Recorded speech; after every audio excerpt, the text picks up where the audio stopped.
पंजाब सरकार ते भारत सरकार जिहड़ी बेटी बचाओ बेटी पढ़ाओ दी गल करदे ने। इत्थे पढ़ियां होईयां बचियां होईयां पढ़ियां होईयां कुड़ियां ने जिहड़ियां बेटियां ने वो अज रुल रहीआं ने। इहनूं रुलना ही कहंदे ने। क्वालीफिकेशन इत्थे है, जॉब इत्थे है ते सैलरी इत्थे खड़ी है, किवें महसूस होंदा? ਇੰਨੀ ਕੁਆਲੀਫਿਕੇਸ਼ਨ ਰੱਖਣ ਦੇ ਬਾਵਜੂਦ ਸਾਨੂੰ ਉਹੀ 10,000 ਤੋਂ ਘੱਟ ਮਿਲ ਰਿਹਾ। ਬਹੁਤ ਹੀ ਜ਼ਿਆਦਾ ਕਈ ਵਾਰੀ ਫੀਲ ਹੁੰਦਾ ਹੈ ਤੇ ਉਹ ਸਾਨੂੰ ਜ਼ਿਆਦਾ ਫੀਲ ਵੀ ਕਰਵਾਉਂਦੇ ਆ ਵੀ ਅਸੀਂ ਇੱਕ ਆਂਗਨਵਾੜੀ ਵਰਕਰ ही हाँ। हाँ, पंजाब से भी कम मिलता है और बातें महिला सशक्तिकरण की करते हैं और महिला का ही शोषण करते हैं। आम आदमी पार्टी की सरकार साडे लिए कुछ करती है तो ठीक है, नहीं फिर असीं सड़कों ते तां है ही हाँ। ਇੰਨੀ ਕੁਆਲੀਫਿਕੇਸ਼ਨ ਹੋਣ ਦੇ ਬਾਵਜੂਦ ਜੇ ਅਸੀਂ ਸਰਕਾਰਾਂ ਸਹੀ ਚੁਣੀਆਂ ਹੁੰਦੀਆਂ ਜਾਂ ਸਰਕਾਰਾਂ ਨੇ ਸਹੀ ਕੰਮ ਕੀਤਾ ਹੁੰਦਾ ਤਾਂ ਮੈਂ ਵੀ ਅੱਜ ਲਗਭਗ ਲੱਖ ਰੁਪਏ ਦੇ ਨੇੜੇ ਕਮਾ ਰਹੀ ਹੁੰਦੀ। उत्तराखंड का हाल बहुत बुरा है, बहुत ही बुरा है और आंगनबाड़ियों को लेकर तो बहुत ही ज़्यादा। हमें तो ये भी पूर्ण विश्वास नहीं कि हमारा कभी इस एजुकेशन को लेके हम कभी प्रमोशन की लिस्ट में भी आएंगे। जब गुजरात में थे तब तो कुछ भी सुनते थे, अब बड़ा प्रधान हो गए हैं तो सुनते ही नहीं है। ਆਂਗਨਵਾੜੀਆਂ ਦੇ ਵਿੱਚ ਵੀ ਆਂਗਨਵਾੜੀ ਦੀ ਹੋਂਦ ਵੀ ਖਤਮ ਕਰਨ ਦੀ ਤਰਫ ਸਰਕਾਰ ਜਿਹੜੀ ਹੈ ਉਹ ਜਾ ਰਹੀ ਹੈ। ਤੁਹਾਨੂੰ ਅੱਜ ਬੇਰੁਜ਼ਗਾਰੀ ਦਾ ਦਰਦ ਦਿਖਾਵਾਂਗੇ। ਭਾਵੇਂ ਹੋਵੇ ਭਾਰਤ ਸਰਕਾਰ, ਭਾਵੇਂ ਹੋਵੇ ਪੰਜਾਬ ਸਰਕਾਰ, ਭਾਵੇਂ ਗੁਜਰਾਤ ਸਰਕਾਰ ਤੇ ਭਾਵੇਂ ਉੱਤਰਾਖੰਡ ਦੀ ਸਰਕਾਰ, ਦਾਅਵੇ ਬੜੇ ਵੱਡੇ ਨੇ, ਰੁਜ਼ਗਾਰ ਵੱਡੇ ਪੱਧਰ ਦੇਣ ਦੀਆਂ ਗੱਲਾਂ ਹੁੰਦੀਆਂ ਨੇ, ਪਰ ਤੁਹਾਨੂੰ ਅੱਜ ਅਸਲ ਤੱਥ ਦਿਖਾਵਾਂਗੇ। ਜਿਉਂਦੀ ਜਾਗਦੀ ਮਿਸਾਲ ਦੱਸਾਂਗੇ ਵੀ ਕਿਵੇਂ ਸਾਡੀਆਂ ਧੀਆਂ ਧਿਆਣੀਆਂ ਉੱਚ ਯੋਗਤਾ ਹੋਣ ਦੇ ਬਾਵਜੂਦ ਬੇਰੁਜ਼ਗਾਰੀ ਕਾਰਨ ਕਿਵੇਂ ਭਟਕ ਰਹੀਆਂ ਨੇ ਔਰ ਉਹਨਾਂ ਦੀ ਜਿਹੜੀ ਉੱਚ ਯੋਗਤਾ ਕਿਵੇਂ ਮਿੱਟੀ 'ਚ ਰੋਲੀ ਜਾ ਰਹੀ ਹੈ। ਤੁਸੀਂ ਇਹ ਸਾਰੀਆਂ ਕੁੜੀਆਂ ਨੂੰ ਆਪ ਹੀ ਦੇਖ ਲਓ, ਇਹਨਾਂ ਦੇ ਮੂੰਹੋਂ ਸੁਣਾਂਗੇ। ਕੁਛ ਪੰਜਾਬ ਦੀਆਂ ਨੇ ਔਰ ਤੁਹਾਨੂੰ ਇੱਕ ਦੇਸ਼ ਦੇ ਪ੍ਰਧਾਨ ਮੰਤਰੀ ਨਰਿੰਦਰ ਮੋਦੀ ਹੋਣਾ ਦੇ ਸਟੇਟ ਗੁਜਰਾਤ ਦੀ ਬੇਰੁਜ਼ਗਾਰੀ ਦੀ ਤਸਵੀਰ ਵੀ ਦਿਖਾਵਾਂਗੇ ਤੇ ਉੱਤਰਾਖੰਡ ਦੀ ਵੀ ਛੋਟੀ ਜਿਹੀ ਝਲਕ ਦਿਖਾਵਾਂਗੇ ਔਰ ਇਹਨਾਂ ਦੇ ਮੂੰਹੋਂ ਸੁਣਾਂਗੇ ਇਹਨਾਂ ਦੀ ਕੁਆਲੀਫਿਕੇਸ਼ਨ ਕੀ ਹੈ, ਕਿਹੜੀ ਪੋਸਟ 'ਤੇ ਲੱਗੀਆਂ ਨੇ ਔਰ ਕਿੰਨੀ ਇਹਨਾਂ ਨੂੰ ਤਨਖਾਹ ਮਿਲਦੀ ਹੈ। ਸਭ ਤੋਂ ਪਹਿਲਾਂ ਤੁਹਾਡਾ ਕੀ ਨਾਮ ਜੀ? ਖੁਸ਼ਦੀਪ ਸ਼ਰਮਾ ਜੀ। ਕਿੱਥੋਂ ਤੁਸੀਂ ਬਿਲੋਂਗ ਕਰਦੇ? ਸਰ ਮੈਂ ਪਟਿਆਲਾ ਪੰਜਾਬ ਤੋਂ ਬਿਲੋਂਗ ਕਰਦੀ। ਓਕੇ, ਕੀ ਕੁਆਲੀਫਿਕੇਸ਼ਨ ਤੁਹਾਡੀ? ਸਰ ਮੇਰੀ masters in economics and political science, BEd bachelor of education, PTET clear ਹੈ ਤੇ ਪਿਛਲੇ 2015 ਦੇ ਵਿੱਚ ਮੇਰੀ ਕੁਆਲੀਫਿਕੇਸ਼ਨ ਜੋ ਮੈਂ ਦੱਸੀ ਹੈ, ਪੀਟੈਟ ਵੀ ਕਲੀਅਰ ਸੀ, ਬੈਚਲਰ ਆਫ ਐਜੂਕੇਸ਼ਨ ਵੀ ਕਲੀਅਰ ਸੀ, ਡਬਲ ਐਮਏ ਸੀ ਤੇ ਅਜੇ ਤੱਕ ਪੰਜਾਬ ਦੇ ਵਿੱਚ ਕੋਈ ਵੀ ਪੰਜਾਬੀ ਤੇ ਐਸਐਸਟੀ ਦੀ ਰਿਕਰੂਟਮੈਂਟ ਨਾ ਹੋਣ ਕਰਕੇ ਪਿਛਲੇ 11 ਸਾਲ ਤੋਂ ਸਾਨੂੰ ਬੇਰੁਜ਼ਗਾਰੀ ਦਾ ਸਾਹਮਣਾ ਕਰਨਾ ਪੈ ਰਿਹਾ ਤੇ ਮਾਣ ਪੱਤਾ ਹੈ ਜਿਹੜਾ ਮੈਂ ਐਜ਼ ਆਂਗਨਵਾੜੀ ਵਰਕਰ ਕੰਮ ਕਰਦੀ ਹਾਂ ਤੇ ਉਹਦਾ ਬਹੁਤ ਹੀ ਨਿਗੂਣਾ ਜਿਹਾ ਮਾਣ ਪੱਤਾ। ਤੁਸੀਂ ਕਿਹੜੀ ਪੋਸਟ ਤੇ ਲੱਗੇ? ਆਂਗਨਵਾੜੀ ਵਰਕਰ ਤੇ ਮੁਲਾਜ਼ਮ ਨਹੀਂ ਕਹਿ ਸਕਦੇ, ਜਸਟ ਆਰਜੀ ਤੌਰ ਤੇ ਇਹ ਸਿਰਫ ਵੈਸੇ ਤਾਂ ਇਹਨੂੰ ਅਸੀਂ ਸੋਸ਼ਲ ਵਰਕ ਦੇ ਤੌਰ ਤੇ ਕੰਮ ਕਰਦੇ ਨੇ, ਪਰ ਇਹਦੇ ਸਿਰ ਤੇ ਹੀ ਸਾਨੂੰ ਆਪਣਾ ਘਰ ਚਲਾਉਣਾ ਪੈ ਰਿਹਾ ਅੱਜ ਦੀ ਮਹਿੰਗਾਈ ਦੇ ਦੌਰ ਦੇ ਵਿੱਚ। ਮਾਣ ਪੱਤਾ ਮਿਲਦਾ ਸਿਰਫ ਇਹ, ਇਸ ਦੇ ਵਿੱਚ ਵੀ ਬਹੁਤ ਜ਼ਿਆਦਾ ਕੰਮ ਹੋਣ ਤੋਂ ਬਾਅਦ ਬਹੁਤ ਨਿਗੁਣਾ ਜਾਂ ਮਾਣ ਪੱਤਾ ਮਿਲਦਾ। ਜਦ ਮੈਨੂੰ ਲੱਗਦਾ ਦੱਸਦਿਆਂ ਵਿੱਚ ਝਿਜਕ ਮਹਿਸੂਸ ਹੁੰਦੀ ਹੋਊਗੀ। ਇਹ ਵੀ 10,000 ਤੋਂ ਵੀ ਘੱਟ ਹੈ, ਜੋ ਕਿ ਅੱਜ ਦੇ ਦੌਰ ਦੇ ਵਿੱਚ, ਅੱਜ ਦੀ ਮਹਿੰਗਾਈ ਦੇ ਦੌਰ ਦੇ ਵਿੱਚ ਇਸ ਦੇ ਨਾਲ ਘਰ ਚਲਾਉਣਾ ਬਹੁਤ ਜ਼ਿਆਦਾ ਮੁਸ਼ਕਿਲ ਹੈ। ਤੇ ਜੇ ਮੈਂ ਆਪਦੀ ਕੁਆਲੀਫਿਕੇਸ਼ਨ ਦੀ ਗੱਲ ਕਰਾਂ, ਕਿਉਂਕਿ ਪੰਜਾਬ ਸਰਕਾਰ ਤੇ ਭਾਰਤ ਸਰਕਾਰ ਜਿਹੜੀ ਬੇਟੀ ਬਚਾਓ ਬੇਟੀ ਪੜ੍ਹਾਓ ਦੀ ਗੱਲ ਕਰਦੇ ਨੇ, ਇੱਥੇ ਪੜ੍ਹੀਆਂ ਹੋਈਆਂ ਬਚੀਆਂ ਹੋਈਆਂ ਪੜ੍ਹੀਆਂ ਹੋਈਆਂ ਕੁੜੀਆਂ ਨੇ ਜਿਹੜੀਆਂ ਬੇਟੀਆਂ ਨੇ ਉਹ ਅੱਜ ਰੁਲ ਰਹੀਆਂ ਨੇ। ਇਹਨੂੰ ਰੁਲਣਾ ਹੀ ਕਹਿੰਦੇ ਨੇ ਕਿਉਂਕਿ ਸੇਮ ਕੁਆਲੀਫਿਕੇਸ਼ਨ ਰੱਖਦੀਆਂ ਹੋਏ ਮੇਰੇ ਨਾਲ ਦੇ ਸਟੇਟਸ ਦੇ ਵਿੱਚ ਲਾ ਲਓ, ਚਾਹੇ ਜਿਹੜੇ ਮੇਰੇ ਤੋਂ ਪਹਿਲਾਂ ਦੇ ਰਿਕਰੂਟ ਹੋਏ ਨੇ ਉਹ 70-80 ਹਜ਼ਾਰ ਰੁਪਇਆ ਮੰਥਲੀ ਲੈ ਰਹੇ ਨੇ ਤੇ ਮੈਂ same qualification same tests clear ਕਰਨ ਤੋਂ ਬਾਅਦ ਵੀ ਇੱਕ 10,000 ਤੋਂ ਘੱਟ 95-9600 ਦੀ ਮਾਣ ਪੱਤੇ ਤੇ ਮੈਨੂੰ ਗੁਜ਼ਾਰਾ ਕਰਨਾ ਪੈ ਰਿਹਾ। ਜਦੋਂ ਤੁਸੀਂ ਆਂਗਨਵਾੜੀ ਵਰਕਰ ਦੇ ਤੌਰ ਤੇ ਕੰਮ ਕਰਦੇ ਜੇ, ਇਹ ਨਹੀਂ ਕਹਿੰਦੇ ਛੋਟਾ ਕੰਮ ਕੋਈ ਨਹੀਂ ਹੁੰਦਾ, ਵੱਡੇ ਹੁੰਦੇ, ਪਰ ਜਦੋਂ ਤੁਸੀਂ ਉਸ ਲੈਵਲ ਦਾ ਹੀ ਡਿਊਟੀ ਨਿਭਾਉਂਦੇ ਜੇ ਤੇ ਤੁਹਾਡੇ ਜੇਨ 'ਚ ਨਹੀਂ ਆਉਂਦਾ ਵੀ ਮੇਰੇ ਕੋਲ ਤਾਂ ਇੰਨੀਆਂ ਕੁਆਲੀਫਿਕੇਸ਼ਨ ਮੈਨੂੰ ਤਾਂ ਹਾਲੇ ਯਾਦ ਨਹੀਂ ਹੋਈਆਂ ਜਿੰਨੀਆਂ ਤੁਸੀਂ ਦੱਸੀਆਂ ਨੇ, ਤੇ ਕਿਤੇ ਉਹਦੇ ਨਾਲ ਮਨ 'ਚ ਦਰਦ, ਦੁੱਖ ਜਾਂ ਹੀਨ ਭਾਵਨਾ ਨਹੀਂ ਪੈਦਾ ਹੁੰਦੀ? ਸਰ ਕੰਮ ਕੋਈ ਚਾਹੇ ਛੋਟਾ ਵੱਡਾ ਨਹੀਂ ਹੁੰਦਾ, ਪਰ ਜਦੋਂ ਅਸੀਂ ਦੇਖਦੇ ਹਾਂ ਕਿ ਮੇਰੀ ਕੁਆਲੀਫਿਕੇਸ਼ਨ ਕੀ ਹੈ, ਸਿਰਫ ਸਰਕਾਰ ਦੀਆਂ ਗਲਤੀਆਂ ਦੇ ਕਰਕੇ ਵੀ ਮੈਨੂੰ ਮੇਰੀ ਕੁਆਲੀਫਿਕੇਸ਼ਨ ਦਾ ਸਹੀ ਮੁੱਲ ਨਹੀਂ ਪੈ ਰਿਹਾ ਹੈਗਾ, ਉਦੋਂ ਬਹੁਤ ਦੁੱਖ ਹੁੰਦਾ ਹੈ। ਭਾਵੇਂ ਮੈਂ ਜੋ ਕਰ ਰਹੀ ਹਾਂ ਉਹਦੇ 'ਚ ਵੀ ਮੈਂ 100% ਦੇ ਰਹੀ ਹਾਂ, ਪਰ ਇੰਨੀ ਕੁਆਲੀਫਿਕੇਸ਼ਨ ਹੋਣ ਦੇ ਬਾਵਜੂਦ ਜੇ ਅਸੀਂ ਸਰਕਾਰਾਂ ਸਹੀ ਚੁਣੀਆਂ ਹੁੰਦੀਆਂ ਜਾਂ ਸਰਕਾਰਾਂ ਨੇ ਸਹੀ ਕੰਮ ਕੀਤਾ ਹੁੰਦਾ ਤਾਂ ਮੈਂ ਵੀ ਅੱਜ ਲਗਭਗ ਲੱਖ ਰੁਪਏ ਦੇ ਨੇੜੇ ਕਮਾ ਰਹੀ ਹੁੰਦੀ ਤੇ ਬਹੁਤ ਵਧੀਆ ਹਾਈ ਸਟੇਟਸ ਜ਼ਿੰਦਗੀ ਜਿਉ ਰਹੀ ਹੁੰਦੀ। ਭਗਵੰਤ ਮਾਨ ਜੀ ਨਵੇਂ ਮੁੱਖ ਮੰਤਰੀ, ਬਹੁਤ ਵੱਡੀ ਆਸ ਹੈ ਉਹਨਾਂ ਤੇ। ਉਹਨਾਂ ਨੇ ਕਿਹਾ ਮੈਂ ਭੰਡਾਰ ਲਾ ਦੂੰਗਾ ਰੁਜ਼ਗਾਰ ਦਾ, ਲੱਗਦਾ ਨੌਕਰੀ ਮਿਲੇਗੀ? ਸਰ ਆਪਾਂ ਉਮੀਦ ਤੇ ਦੁਨੀਆ ਕਾਇਮ ਹੈ। ਅਸੀਂ ਪੰਜਾਬ ਦੇ ਲੋਕਾਂ ਨੇ ਵੀ ਉਮੀਦ ਕਰਕੇ ਹੀ ਉਹਨਾਂ ਨੂੰ ਵੋਟਾਂ ਪਾ ਕੇ, ਬਹੁਤ ਭਾਰੀ ਵੋਟਾਂ ਪਾ ਕੇ ਜਿਤਾਇਆ ਸੀ। ਪਰ ਜਿੱਥੋਂ ਤੱਕ ਉਹਨਾਂ ਦਾ 1 ਮਹੀਨੇ ਦਾ ਕੰਮ ਦਾ ਆਪਾਂ ਸਟਰਕਚਰ ਦੇਖੀਏ ਤਾਂ ਜਿਹੜੀਆਂ ਪੁਰਾਣੀਆਂ ਰੁਕੀਆਂ ਹੋਈਆਂ ਰਿਕਰੂਟਮੈਂਟਸ ਨੇ ਉਹ ਵੀ ਫਿਲ ਕਰਨ ਦੀ ਹਜੇ ਗੱਲ ਨਹੀਂ ਹੋ ਰਹੀ। ਚਾਹੇ ਅਸੀਂ ਮਾਸਟਰ ਕੈਡਰ ਦੀਆਂ ਪੋਸਟਸ ਨਿਕਲੀਆਂ ਹੋਈਆਂ ਨੇ ਉਹਨਾਂ ਦੀ ਵੀ ਸਿਰਫ ਡੇਟ ਵਧਾਈ ਜਾ ਰਹੀ ਹੈ, ਜਦੋਂ ਫਿਲਿੰਗ ਦੀ ਡੇਟ ਵਧਾਈ ਜਾ ਰਹੀ ਹੈ, ਜਿਹੜੀ ਕਿ ਪਿਛਲੇ 6-7 ਮਹੀਨਿਆਂ ਤੋਂ ਸਿਰਫ ਇਹ ਹੋ ਰਿਹਾ ਵੀ 4000 ਰਿਕਰੂਟਮੈਂਟ ਨਿਕਲੀ ਹੋਈ ਹੈ ਤੇ ਉਹਦੀ ਹਰ 15 ਦਿਨਾਂ ਬਾਅਦ, ਮਹੀਨੇ ਬਾਅਦ ਉਹਦੇ ਭਰਨ ਦੀ ਮਿਤੀ ਵਧਾ ਦਿੱਤੀ ਜਾਂਦੀ ਹੈ, ਜਿਹਦੇ ਨਾਲ ਕਿ ਇੱਕ ਫਾਰਮ ਭਰਨ ਦਾ ਜੇ ਜਰਨਲ ਭਰਦੇ ਆ ਤਾਂ 1000-1100 ਰੁਪਇਆ ਫੀਸ ਹੈ ਉਹਨੂੰ ਭਰਨ ਦੀ, ਤਾਂ ਸਰਕਾਰ ਨੂੰ ਸਿਰਫ ਪੈਸਾ ਇਕੱਠਾ ਹੋ ਰਿਹਾ। ਹਜੇ ਤੱਕ ਉਹ ਭਰਤੀ ਕੰਪਲੀਟ ਹੋਊਗੀ ਜਾਂ ਨਹੀਂ ਹੋਊਗੀ ਕੁਝ ਨਹੀਂ ਕਿਹਾ ਜਾ ਸਕਦਾ। ਮੈਡਮ ਸਰਕਾਰ ਦਾ ਖਜ਼ਾਨਾ ਭਰ ਦੂ ਪਰ ਨੌਕਰੀ ਦੀ ਕੋਈ ਆਸ ਨਹੀਂ ਗਈ। ਤੁਹਾਡਾ ਕਿੰਨਾ? ਮੈਂ ਅੰਮ੍ਰਿਤਪਾਲ ਕੌਰ। ਤੁਸੀਂ ਕਿੱਥੋਂ? ਮੈਂ ਵੀ ਡਿਸਟ੍ਰਿਕਟ ਪਟਿਆਲਾ ਨੂੰ ਹੀ ਬਿਲੋਂਗ ਕਰਦੀ ਹਾਂ, ਪਾਤੜਾ ਮੇਰਾ ਸ਼ਹਿਰ ਹੈਗਾ। ਕੀ ਕੁਆਲੀਫਿਕੇਸ਼ਨ ਤੁਹਾਡੀ? ਮੈਂ ਗ੍ਰੈਜੂਏਸ਼ਨ ਆਂਗੀ ਔਰ ਨਾਲ ਮੈਂ ਪੋਸਟ ਗ੍ਰੈਜੂਏਸ਼ਨ ਡਿਪਲੋਮਾ ਕੀਤਾ ਹੈਗਾ ਕੰਪਿਊਟਰ ਐਪਲੀਕੇਸ਼ਨਸ ਦੇ ਵਿੱਚ। ਜੌਬ ਕੀ ਹੈ? ਮੈਂ ਇਸ ਵਕਤ ਆਂਗਨਵਾੜੀ ਵਰਕਰ ਹਾਂ। ਕਿੰਨੀ ਸੈਲਰੀ? ਸੈਲਰੀ ਦੇਖੋ ਤੁਹਾਨੂੰ, ਅਸੀਂ ਲਗਾਤਾਰ ਆਂਗਨਵਾੜੀ ਦੀ ਮਾਣ ਪੱਤਾ ਹੀ ਮਿਲਦਾ ਜਿਹੜਾ ਅਸੀਂ ਲਗਾਤਾਰ ਆਂਗਨਵਾੜੀ ਵਰਕਰ ਹੈਗਾ, ਤੁਸੀਂ ਲਗਾਤਾਰ ਦੇਖ ਰਹੇ ਹੋ ਕਿ ਅਸੀਂ ਲਗਾਤਾਰ ਸੜਕਾਂ ਦੇ ਉੱਤੇ ਆਂਗੇ। ਇਹ ਮਾਣ ਭੱਤਾ ਜੇ ਅੱਜ ਦੀ ਗੱਲ ਕਰਦੇ ਹਾਂ ਤਾਂ ਗੁਜ਼ਾਰੇ ਲਾਇਕ ਵੀ ਜੇ ਨਹੀਂ ਕਹਿ ਸਕਦੇ, ਕਿਉਂਕਿ ਇੱਕ ਹਾਈ ਜਿਹੜਾ ਹੈਗਾ ਡੀਸੀ ਰੇਟ ਵੀ ਜਿਹੜੇ ਆਪਾਂ ਰੱਖ ਦਿਆਂਗੇ ਉਹਦੇ ਅਨੁਸਾਰ ਵੀ 457 ਰੁਪਏ ਜਿਹੜੇ ਨੇਗੇ ਇੱਕ ਸਕਿਲਡ ਨੂੰ ਮਿਲਣੇ ਚਾਹੀਦੇ ਨੇਗੇ। ਤਾਂ ਸਾਨੂੰ ਜਿਹੜੇ ਅੱਜ ਆਂਗਨਵਾੜੀ ਵਿੱਚ ਵੀ ਕੰਮ ਕਰਦੇ ਹੋਏ ਜਿਹੜੇ ਨੇ 20 ਸਾਲ 22 ਸਾਲ ਹੋ ਚੁੱਕੇ ਨੇਗੇ, ਔਰ ਜਦੋਂ ਅਸੀਂ ਇਸ ਫੀਲਡ ਦੇ ਵਿੱਚ ਸ਼ੁਰੂ ਕੀਤਾ ਸੀਗਾ ਤਾਂ ਉਦੋਂ ਸਾਨੂੰ ਸਿਰਫ 700 ਰੁਪਇਆ ਮਿਲਦਾ ਸੀਗਾ। ਤੁਸੀਂ ਖੁਦ ਸੋਚੋ ਕਿ ਇੱਕ 700 ਰੁਪਏ ਦੇ ਵਿੱਚ ਔਰ ਉਸ ਤੋਂ ਕੰਮ ਕਿਹੜਾ ਲਿਆ ਜਾਂਦਾ ਸੀਗਾ ਜੋ ਕਿ ਇੱਕ ਹਾਈ ਲੈਵਲ ਦਾ ਵਰਕ ਹੈਗਾ। ਇਸ ਵਰਕ ਨੂੰ ਅਸੀਂ ਛੋਟਾ ਨਹੀਂ ਮਾਪ ਸਕਦੇ ਹੈਗੇ। ਇਸ ਵਰਕ ਨੂੰ ਸਰਕਾਰ ਦੀਆਂ ਪਾਲਿਸੀਆਂ ਨੇ ਬਹੁਤ ਛੋਟਾ ਬਣਾਇਆ ਹੋਇਆ ਹੈਗਾ। ਜੇਕਰ ਇਸ ਨੂੰ ਸਹੀ ਮਾਇਨਿਆਂ ਦੇ ਵਿੱਚ ਲਾਗੂ ਕੀਤਾ ਜਾਵੇ, ਇਸ ਨੂੰ ਸਕੀਮ ਨਹੀਂ ਬਣਾਇਆ ਜਾ ਸਕਦਾ। ਇਹਦੇ ਵਿੱਚ ਵੀ ਕੰਮ ਕਰਦੇ ਹੋਏ ਅੱਛਾ ਇਸ ਨੂੰ ਇੱਕ ਰੋਜ਼ਗਾਰ ਦੇ ਰੂਪ ਦੇ ਵਿੱਚ ਔਰਤ ਦਾ ਸਸ਼ਕਤੀਕਰਨ ਕੀਤਾ ਜਾ ਸਕਦਾ ਹੈਗਾ। ਤੁਹਾਡਾ ਸ਼ਬਦ?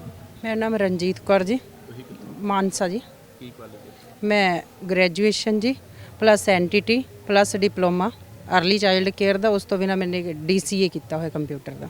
ਤੇ ਹੁਣ ਆਂਗਨਵਾੜੀ ਵਰਕਰ? ਹਾਂਜੀ ਸਰ, ਮੈਂ ਆਂਗਨਵਾੜੀ ਵਰਕਰ ਹਾਂ ਜੀ। ਸੈਲਰੀ 10000? ਹਾਂਜੀ ਸਰ, 9500 ਰੁਪਇਆ ਹੀ ਮਿਲਦਾ ਹੈ, 10000 ਤੋਂ ਬਹੁਤ ਘੱਟ। ਇਹ ਵੀ ਜਿਹੜਾ 9500 ਰੁਪਇਆ ਇਹ ਸਾਨੂੰ ਸਿਰਫ 2 ਮਹੀਨਿਆਂ ਤੋਂ ਹੀ ਮਿਲਣ ਲੱਗਿਆ। ਪਹਿਲਾਂ ਉਸ ਤੋਂ ਪਹਿਲਾਂ ਤਾਂ ਬਹੁਤ ਘੱਟ 7500 ਰੁਪਇਆ ਹੀ ਮਿਲਦਾ ਸੀ ਜੀ। ਚੰਨੀ ਸਾਹਿਬ ਵਧਾ ਕੇ ਗਏ? ਹਾਂਜੀ ਹਾਂ, ਉਹਨਾਂ ਨੇ ਹੀ 1400 ਰੁਪਏ ਦਾ ਵਾਧਾ, ਉਹ ਵੀ 1 ਸਾਲ ਚੰਡੀਗੜ੍ਹ ਤੇ ਸੰਗਰੂਰ ਦੇ ਵਿੱਚ ਰੋਲਣ ਤੋਂ ਬਾਅਦ 1400 ਰੁਪਏ ਦਾ ਵਾਧਾ ਕੀਤਾ। ਤੇ ਜਦ ਕਿ ਇਹਦੇ ਨਾਲ ਕੀ ਹੈ, ਸਾਡੇ ਪਰਿਵਾਰ ਦਾ ਗੁਜ਼ਾਰਾ ਬਹੁਤ ਹੀ ਮੁਸ਼ਕਲ ਨਾਲ ਹੁੰਦਾ। ਅਸੀਂ ਆਪਦੇ ਪਰਿਵਾਰ ਕਿਵੇਂ ਪਾਲਾਂਗੇ, ਇੰਨੇ ਨਾਲ ਅਸੀਂ ਆਪਦੇ ਘਰ ਦੇ ਖਰਚੇ ਕਿਵੇਂ ਚਲਾਵਾਂਗੇ। ਕੁਆਲੀਫਿਕੇਸ਼ਨ ਇੱਥੇ ਹੈ, ਜੌਬ ਇੱਥੇ ਹੈ ਤੇ ਸੈਲਰੀ ਇੱਥੇ ਖੜੀ ਹੈ, ਕਿਵੇਂ ਮਹਿਸੂਸ ਹੁੰਦਾ? ਬਹੁਤ ਹੀ ਜ਼ਿਆਦਾ। ਕਈ ਵਾਰ ਦੇਖ ਕੇ ਜਦੋਂ ਆਪਾਂ ਸਕੂਲ ਦੇ ਵਿੱਚ ਅਸੀਂ ਸੈਂਟਰ ਲਗਾਉਂਦੇ ਆ, ਉੱਥੇ ਸਾਡੇ ਤੋਂ ਵੀ ਘੱਟ ਕੁਆਲੀਫਿਕੇਸ਼ਨ ਵਾਲੇ ਕਈ ਵਾਰ ETT ਵਾਲੇ ਬੈਠੇ ਹੁੰਦੇ ਆ, +2 + ETT, ਉਹ ਅੱਜ 50-60 ਹਜ਼ਾਰ ਰੁਪਇਆ ਲੈ ਰਹੇ ਨੇ। ਤੇ ਅਸੀਂ ਇੰਨਾ ਕੁਝ ਰੱਖਣ ਦੇ ਬਾਵਜੂਦ, ਇੰਨੀ ਕੁਆਲੀਫਿਕੇਸ਼ਨ ਰੱਖਣ ਦੇ ਬਾਵਜੂਦ ਸਾਨੂੰ ਉਹੀ 10,000 ਤੋਂ ਘੱਟ ਮਿਲ ਰਿਹਾ। ਬਹੁਤ ਹੀ ਜ਼ਿਆਦਾ ਕਈ ਵਾਰੀ ਫੀਲ ਹੁੰਦਾ ਹੈ ਤੇ ਉਹ ਸਾਨੂੰ ਜ਼ਿਆਦਾ ਫੀਲ ਵੀ ਕਰਵਾਉਂਦੇ ਆ ਵੀ ਅਸੀਂ ਇੱਕ ਆਂਗਨਵਾੜੀ ਵਰਕਰ ਹੀ ਆ। ਆਪਾਂ ਥੋੜੀ ਜਿਹੀ ਝਲਕ ਗੁਜਰਾਤ ਦੀ ਦਿਖਾਉਂਦੇ ਆ। ਨਰਿੰਦਰ ਮੋਦੀ ਹੋਣਾ ਦੇ ਸਟੇਟ ਵੱਲ ਚੱਲਦੇ ਆ। ਤੁਸੀਂ ਕਿੱਥੋਂ ਆਏ ਜੀ? गुजरात से। कौन से डिस्ट्रिक्ट से? राजकोट डिस्ट्रिक्ट से। क्या नाम आपका? संगीता बेन दवे। संगीता जी, क्या क्वालिफिकेशन आपकी? मेरी क्वालिफिकेशन ग्रेजुएट हूँ और साथ में होम साइंस किया है। ओके। और जॉब? जॉब आंगनवाड़ी कार्य करके कर रही हूँ। और कितने मिलता है वो? हमारे गुजरात में तो 7,800 ही देते हैं, पूरे 8,000 भी नहीं देते हैं। नरेंद्र मोदी के स्टेट में पंजाब से भी कम मिलता है। हाँ, पंजाब से भी कम मिलता है। और बातें महिला सशक्तिकरण की करते हैं और महिला का ही शोषण करते हैं। ओके। और क्वालिफिकेशन इतनी बड़ी, काम इतना छोटा, कैसे चलता है? वो नौकरी मिली है तो गुजारा तो करना ही पड़ता है। क्वालिफिकेशन के जितना क्वालिफिकेशन है उतना वो मानदेय देते नहीं है। और हमारी मांग भी है कि वो हमें लघुतम वेतन दे। ले हम कब से लड़ रहे हैं, लेकिन वो सरकार ये है कि हमारी सुन नहीं रही है। पर सुनने में तो आता है गुजरात में खूब रोजगार है। वो सुनने में ही आता है, ऐसा है नहीं। जैसा सुना है वैसा है नहीं गुजरात में, है नहीं ऐसा? है नहीं ऐसा। ओके। बेरोजगारी गुजरात में भी है और ज़्यादा है। और महिलाओं के लिए तो बहुत तकलीफ़ में ये नौकरी है। जितना मानदेय देते हैं उससे कहीं ज़्यादा काम कराते हैं।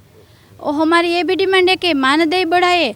काम रोज़ बरोज़ काम बढ़ाते हैं और मानदेय तो बढ़ाते ही नहीं है। तो मोदी साहब को आपके हैं, उनसे फरियाद करो, पुकार नहीं करते हमसे? बहुत की पुकार की, फरियाद की, जो करना पड़ता है वो किया, लेकिन वो सुन ही नहीं रही है। जब गुजरात में थे तब तो कुछ भी सुनते थे, अब बड़ा प्रधान हो गए हैं तो सुनते ही नहीं है। पहले तो कह रहे थे यशोदा माता, यशोदा माता, अब तो सुन ही नहीं रहे हैं। नहीं सुन रहे।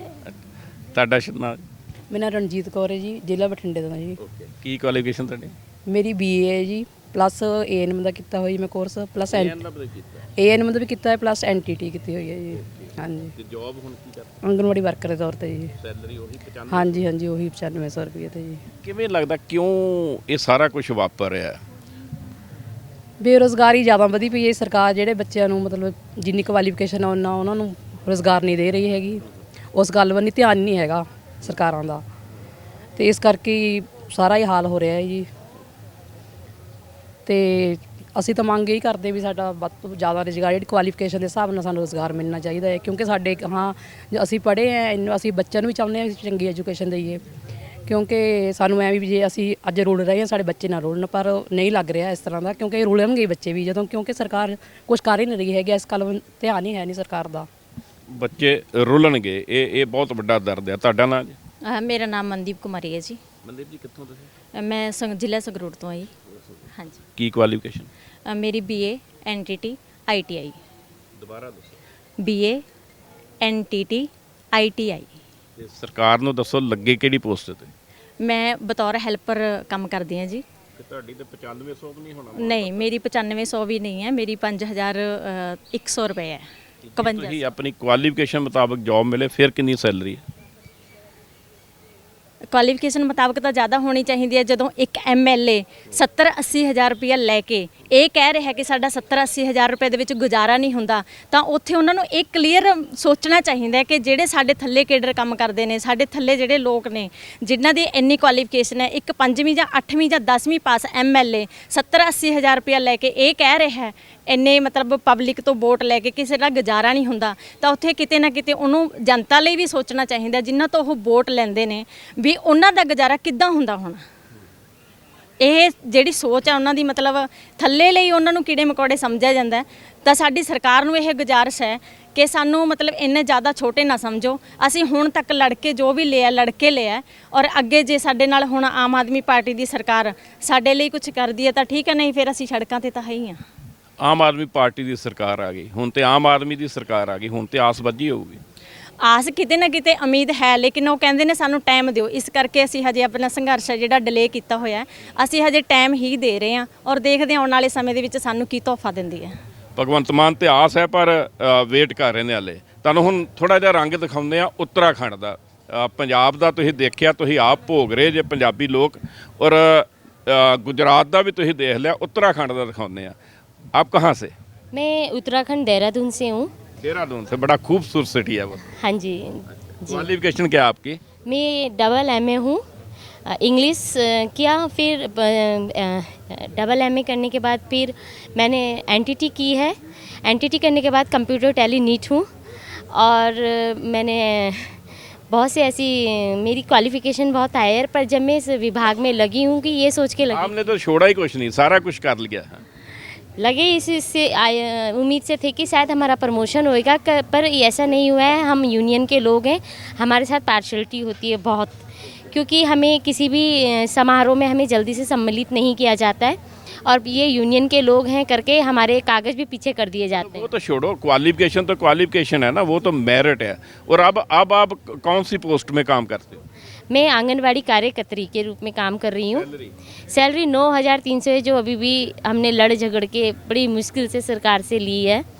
तो उन्होंने बहुत मुश्किल है हमारे लिए, और हम जो हमारी कामगार महिलाएं हैं उनका एक तो हमारा वेतन टाइम से नहीं आता है। हमें अभी तक हम रूबरू नहीं हुए हैं सरकार के साथ कि हमारा वेतन कब से कब तक का है, कब से क्या है, नहीं हो पाता है। तो ये बताओ आप, जो आपकी क्वालिफिकेशन है, मुझे तो याद नहीं, कई आपने बोल दिया, वो पद्धर की आपको नौकरी मिलेगी? आस है अभी उस लेवल की नौकरी भी मिलेगी आपको? बहुत मुश्किल है सर ये कहना कि नौकरी मिलेगी, बहुत ही मुश्किल है। उत्तराखंड का हाल बहुत बुरा है, बहुत ही बुरा है, और आंगनबाड़ियों को लेकर तो बहुत ही ज़्यादा। हमें तो ये भी पूर्ण विश्वास नहीं कि हमारा कभी इस एजुकेशन को लेके हम कभी प्रमोशन की लिस्ट में भी आएंगे। आप कहाँ से? उत्तराखंड देहरादून से हूँ। मेरा आप भी नाम, देहरादून से? ओके, क्या क्वालिफिकेशन आपकी? मेरी एमए है, गोल्ड मेडलिस्ट हूँ डिस्ट्रिक्ट लेवल से। एनटीटी की हुई है, कंप्यूटर किया हुआ है, बेसिक कंप्यूटर है, और बाकी अदर्स और जो मेरे पास काफ़ी मैंने डिप्लोमेज किए हुए हैं, पर बट क्या कर सकते हैं, अपना दुर्भाग्य है जो इतने कम वेतन में काम कर रहे हैं। कौन सी पोस्ट में आप लगे? आंगनवाड़ी कार्यकर्ती के पोस्ट पर वर्क कर रही हूँ। सैलरी उतनी है? हाँ जी, उतनी सैलरी है, और मेरे को 3 साल हो चुके हैं। गोल्ड मेडलिस्ट, एमए की, और आंगनवाड़ी वर्कर का काम करते हो, आपको मन में दुख तो होता होगा ना?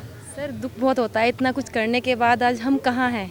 लगता है कि हमें कुछ नहीं है, मतलब हम एक गोल्ड लेना भी बहुत बड़ी बात होती है, पर हमारे उस गोल्ड को किसी ने नहीं देखा, ना ही हमारी जो हमारा टैलेंट है उसको कोई देख पाता है। और आंगनवाड़ी कहने के लिए आंगनवाड़ी वर्कर है, जो एक आंगनवाड़ी वर्कर एक बैंक वाला नहीं करता होगा, हम उस तरीके से हमारे पास 24 से 25 रजिस्टर है जिनको मेंटेन करते हैं। 12 रजिस्टर हमारे मेन है जो हम उनको मेंटेन करते ही करते हैं, और एक रजिस्टर तो हमारा कैश बुक है।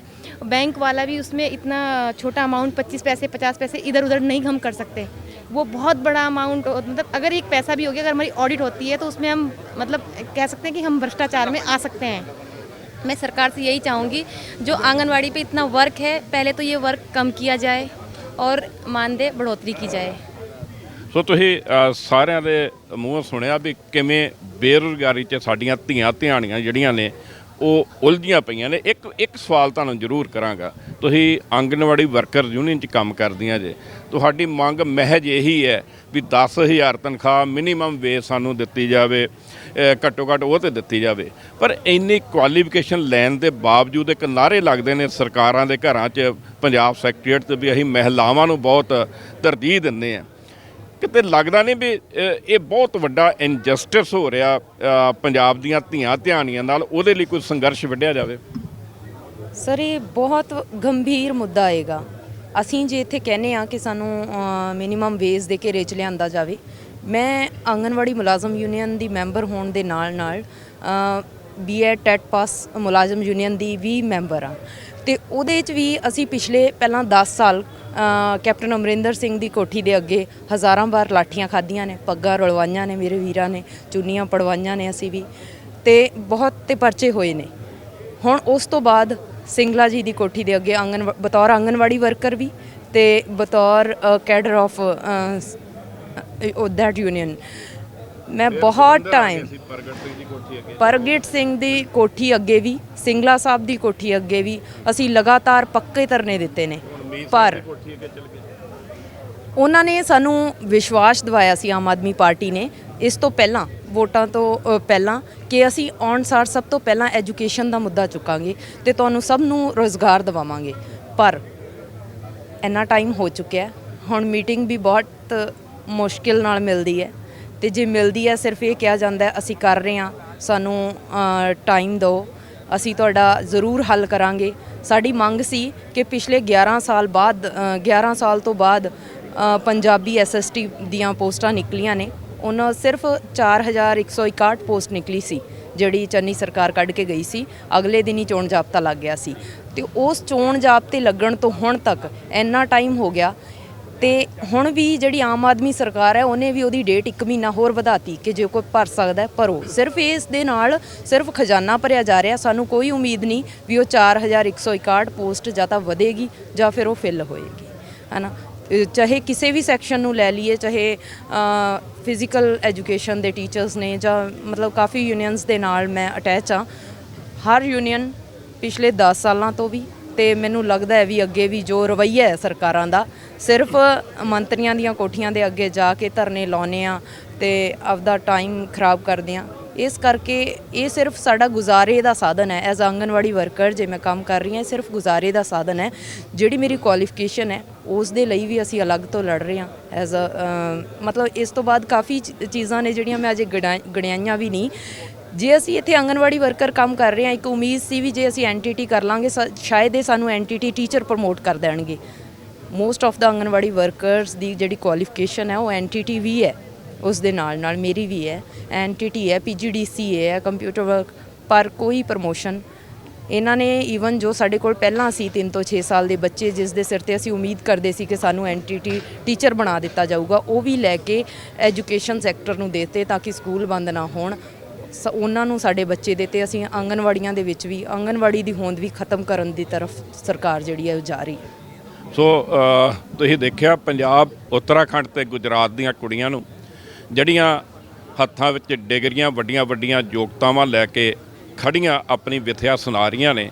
ਔਰ ਇਸ ਤੋਂ ਸਾਫ਼ ਨਜ਼ਰ ਆ ਰਿਹਾ ਵੀ ਪੰਜਾਬ ਹੋਵੇ ਜਾਂ ਭਾਰਤ ਹੋਵੇ ਜਾਂ ਗੁਜਰਾਤ ਹੋਵੇ ਜਾਂ ਉੱਤਰਾਖੰਡ ਹੋਵੇ, ਬੇਰੁਜ਼ਗਾਰੀ ਜਿਹੜੀ ਹੈ ਇਹ ਨੌਜਵਾਨਾਂ ਲਈ ਬਹੁਤ ਵੱਡੀ ਸਮੱਸਿਆ ਬਣੀ ਹੈ। ਇਹਦਾ ਹੱਲ ਕਦੋਂ ਨਿਕਲੇਗਾ ਇਹ ਤਾਂ ਪਤਾ ਨਹੀਂ, ਪਰ ਯੂਨੀਅਨਾਂ ਇਹ ਕਹਿੰਦੀਆਂ ਨੇ ਵੀ ਜੋ ਵੀ ਮਿਲੇਗਾ ਸਾਡੇ ਸੰਘਰਸ਼ ਨਾਲ ਹੀ ਸਾਨੂੰ ਮਿਲਣਾ।